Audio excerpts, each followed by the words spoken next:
exactly the same human interaction, so that's just going to show how different animals, just like humans do, have different personalities. I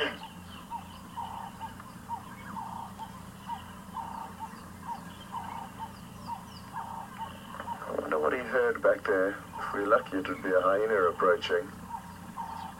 That may increase the chances of him going back up the tree. Okay, boy.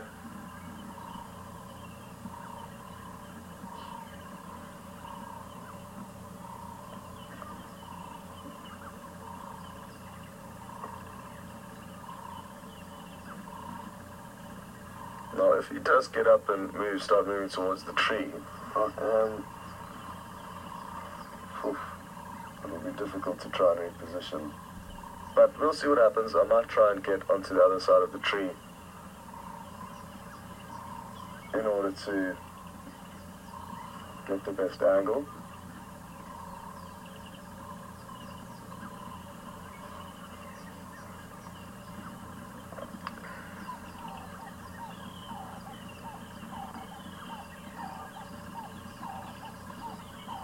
One thing I've really been hoping for over the last, or for these last few drives, is to see both Kunyuma and Quarantine, the two brothers, together. And wouldn't it be an awesome sight to see Quarantine slinking out of the undergrowth here and joining the sighting? It would be very interesting behavior to witness, because I'm sure Kunyuma wouldn't like to give up his hard-earned meal. But then again, I would have no idea, because I've yet to see any of them together.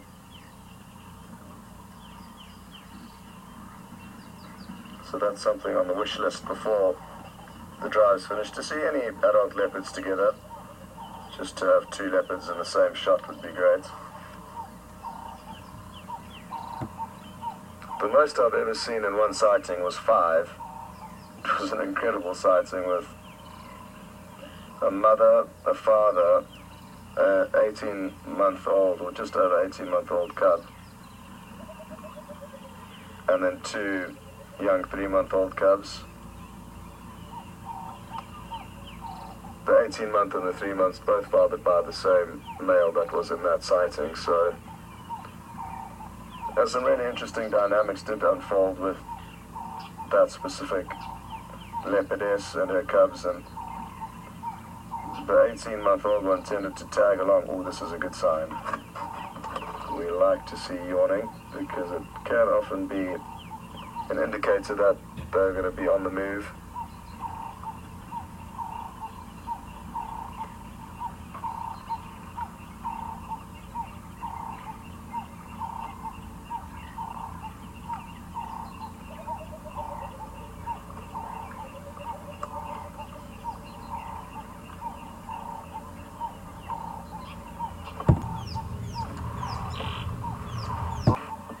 Sorry, one more time. I'm not sure why the volume's so low on this radio.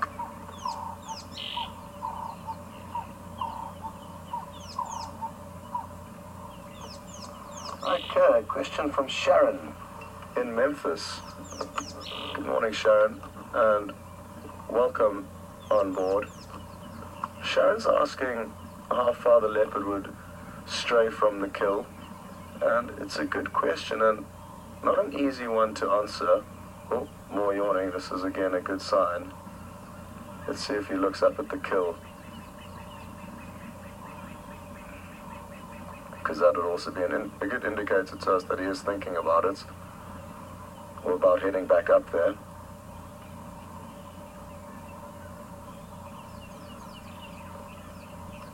Sorry, back to Sharon's question. Hard to tell how far they will stray. A lot depends on the season. In summer, there's a lot more water lying around in puddles and pools, so they can drink more easily and therefore not have to stray far from a kill if they are needing to drink.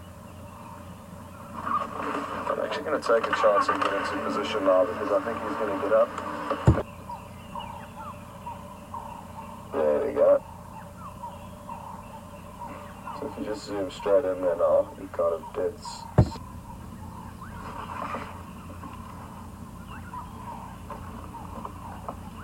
Come on, boy. You know you want to have some Dyson for breakfast.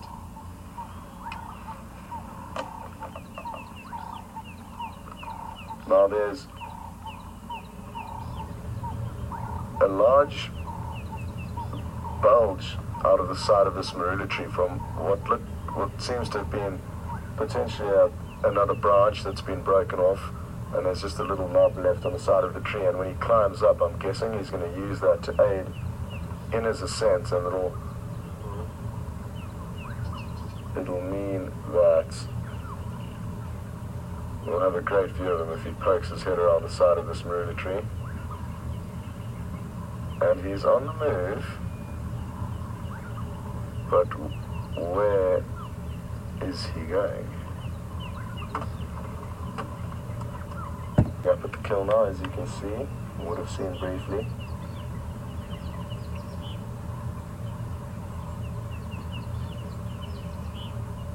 Uh-oh. Subsided swiftly. As I was saying though, regarding these Vespid wasps, a few drives ago we managed to find a blue waxbill's nest, and blue waxbills are really cute little birds. Do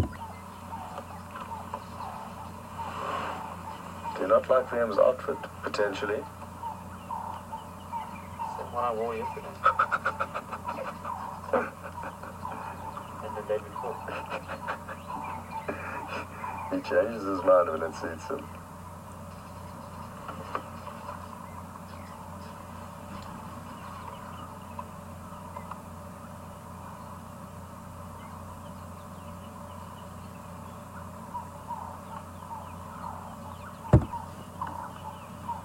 What's important to understand is we don't want to impact and affect the animal's behavior. And a lot of you may be asking, well, the fact that he's snarling at us may mean that he's really unhappy with our presence, and I really don't feel that's the case. I think it's almost playful, because if he really didn't like us or wants us to find him, we wouldn't. We would spend days and hours and months searching for him. But if a leopard does not want to be seen, it will not be seen. So that's something important to understand. That's changed from day to day. Some days he doesn't snarl at us, not even once, and other days he'll be like this where he can't stop snarling at us. So interesting behavior to witness.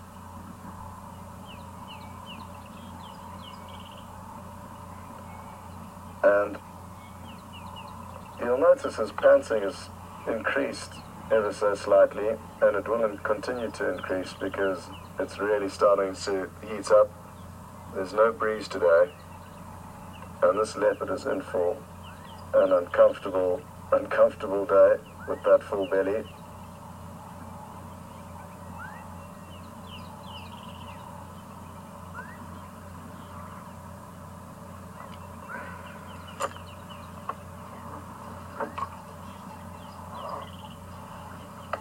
Oh, they're just swallows. Why are you getting so uppity this morning, mister?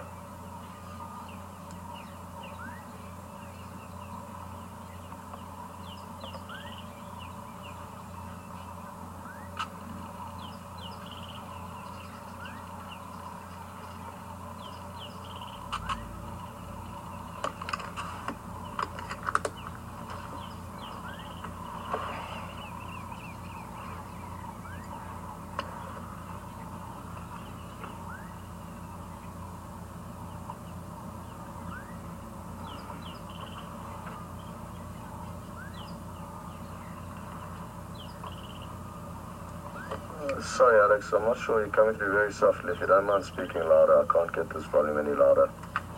Just got another question through from Blair. Good afternoon, Blair, and welcome on board. Or good afternoon, good morning, rather. Blair's asking whether a mother leopard with cubs would still take a kill up a tree or hoist a kill up a tree, and she certainly would. They start feeding on meat from around 3 months of age. So it's in that first 3-month period before they start feeding on meat, they do grow fairly considerably and are also decent climbers.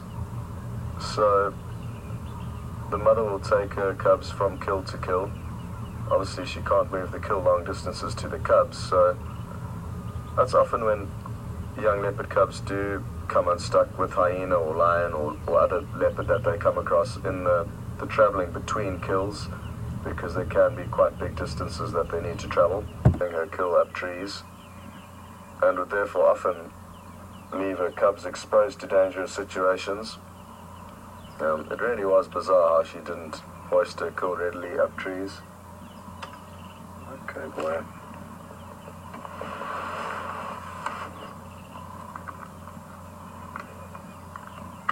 You'll be looking up because of vultures. You will be aware of vultures and the trouble that they can cause.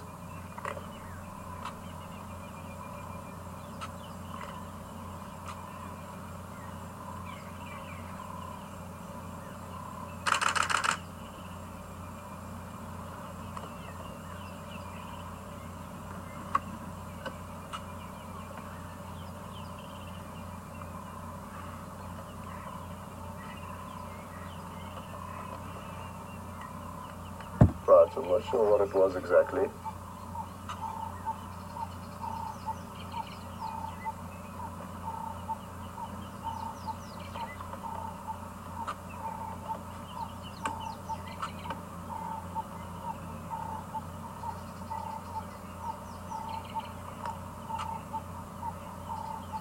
But the behavior we're seeing is good behavior to be witnessing, and hopefully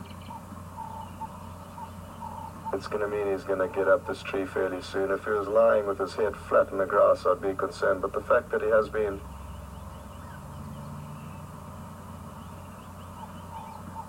keeping his head up, grooming, a lot of yawning, are good signs that he may well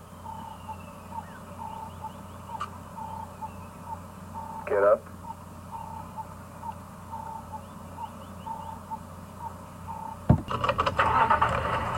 Next 6 months, we may potentially not be seeing quarantine, or the people that are still here on Juma rather will not still be seeing quarantine or Kunyuma. That is my prediction, 6 months, and they'll be off.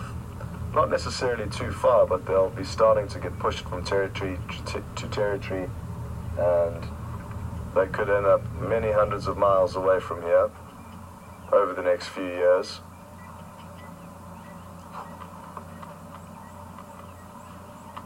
But there's no set formula out here, and things change drastically between different animals, and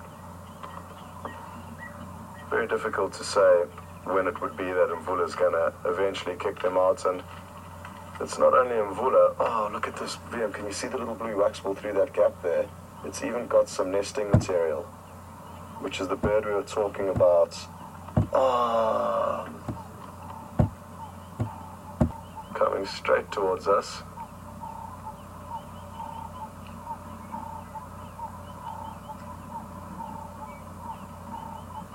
And the rest of the herd are tending more closely to this leopard. So we are definitely in for some kind of a treat in terms of what happened. And let's see if the leopard doesn't go up the tree.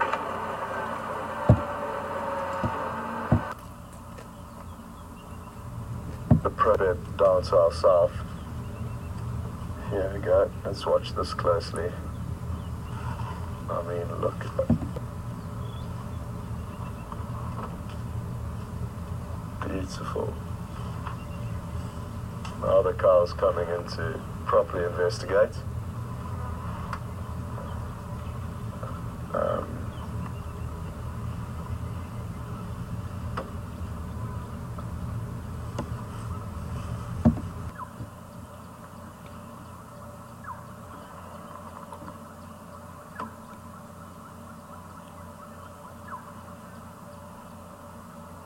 Incredibly relaxed.